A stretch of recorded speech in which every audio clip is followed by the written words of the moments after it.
Aunque parezca mentira, en las últimas semanas ha habido vida más allá del referéndum del 1 de octubre, la correspondencia epistolar entre Rajoy y Puigdemont, la declaración de la República Catalana y la encarcelación de los Jordis, Oriol Junqueras y 7 consellers. La crisis en Cataluña ha monopolizado el foco informativo y ha provocado que muchas noticias pasen desapercibidas, noticias que se cuecen en los juzgados y en los despachos del gobierno que afectan a nuestro bolsillo y, sobre todo, a nuestro futuro. Te la resumimos: corrupción Gürtel. La existencia de la caja B del PP ha quedado plena y abrumadoramente acreditada. Esas fueron las palabras de la fiscal anticorrupción Concepción Sabadell en el juicio del caso Gürtel, que empezó hace poco más de un mes. En su informe final, la fiscal afirmó que la trama liderada por Francisco Correa hizo de su enriquecimiento mediante sobornos y comisiones a cargos públicos del PP un modo de vida que sirvió para financiar el partido. Además, quedó probado que el PP y Ana Mato se beneficiaron de las comisiones que cobró el ex marido de esta valiéndose de que fue senador y alcalde de Pozuelo de Alarcón, Madrid. Caso Rato. La Audiencia Provincial de Madrid ordenó reabrir las investigaciones contra el ex vicepresidente del gobierno Rodrigo Rato por presunto blanqueo de dinero al considerar que ha tenido sociedades domiciliadas en el extranjero cuyo fin era defraudar a la hacienda pública. Caso Lezo. Alberto Ruiz Gallardón está imputado en la operación Lezo por prevaricación y falsedad documental en el supuesto desvío de fondos ilícito para comprar en 2001 Inasa, la filial latinoamericana del canal Isabel II.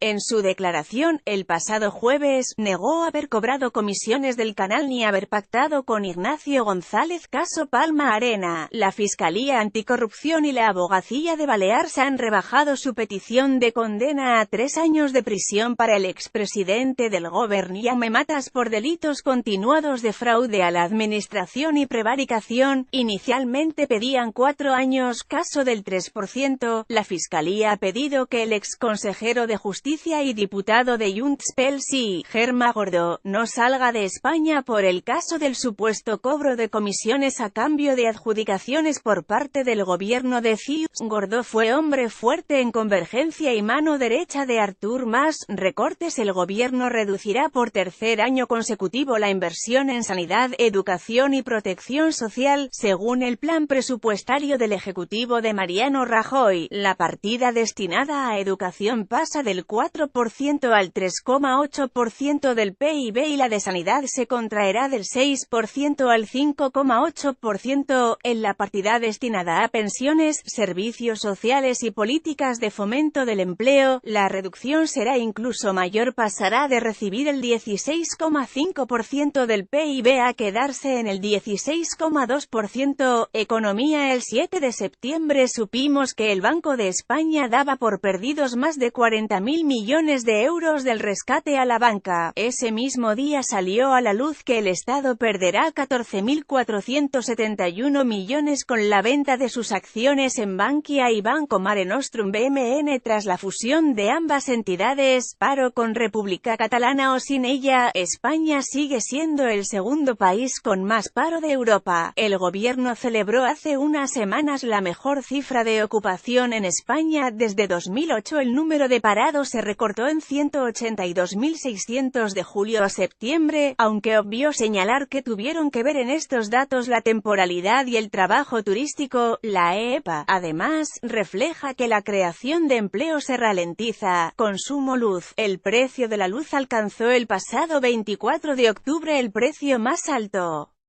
de los últimos 6 años. El incremento del coste medio del recibo de ese mes rondaría el 7% con respecto a septiembre. El incremento tarifario deriva de una reforma introducida en 2015 que conlleva que haya épocas del año e incluso horas del día en las que la luz es más cara o más barata en función de la climatología y del consumo. Hipotecas. El gobierno ha guardado en el cajón la reforma hipotecaria esperando a que pasara el temporal catalán Constitución. La norma, que se debería de haber aprobado en septiembre, está pensada para proteger al consumidor de los abusos de las entidades bancarias. Está todo preparado, pero hay que esperar el momento adecuado, argumentó recientemente el ministro de Economía, Luis de Guindos. El momento llegó, por fin, el pasado viernes, una semana después de la aprobación en el Senado de las medidas del artículo 155 de la Constitución, bloqueos del gobierno, vetos. El ejecutivo del PP ha bloqueado al menos 43 leyes en un año. Por un lado, desestima proposiciones de ley por motivos económicos, bloqueando así el trabajo parlamentario. Por otro, utiliza la mayoría que tiene con Ciudadanos en la mesa del Congreso para taponar el recorrido de iniciativas ya aprobadas. La Cámara Baja solo ha aprobado 3 leyes en lo que llevamos de legislatura. Plan de choque por el empleo juvenil. El Ministerio de Empleo llegó a un acuerdo con los agentes sociales para impulsar un plan de choque por el empleo juvenil, pero el texto no ha llegado al Consejo de Ministros para su aprobación. El Ministerio está esperando a que escampe la tormenta catalana para que su presentación atraiga todos los focos. El plan establece una reforma del contrato de relevo para facilitar que los trabajadores que se van a jubilar puedan enseñar a los jóvenes inscritos en el Sistema Nacional de Garantía Juvenil que se incorporen a la empresa sin experiencia ni cualificación previa para ese puesto de trabajo. Pérdida de derechos. Los 12 miembros del grupo de hip hop La Insurgencia han sido juzgados esta semana por enaltecimiento de los Grapo en algunas de sus letras. La Fiscalía, que pide para cada uno 2 años y 1 día de cárcel, reclama que los 12 músicos sean condenados al pago de una multa de 4.800 euros cada uno y solicita al tribunal que acuerde la retirada de Internet de los contenidos objeto del delito de enaltecimiento del terrorismo. Desde el 1 de enero de 2016 la Audiencia Nacional ha condenado al menos a 30 personas por enaltecimiento del terrorismo de ETA y los Grapo en redes sociales. Sin embargo, en 2011, cuando ETA anunció el cese de la violencia, solo fueron condenadas por este delito 2 personas y ninguna de ellas fue por mensajes en las redes sociales. Otro ejemplo de esta deriva judicial es Alfredo Remíguez, que ingresará en prisión este sábado tras ser condenado en 2 ocasiones por enaltecimiento del terrorismo. El hecho que le llevará a prisión es haber dado la bienvenida en Twitter a miembros de ETA a su salida de la cárcel tras cumplir condena.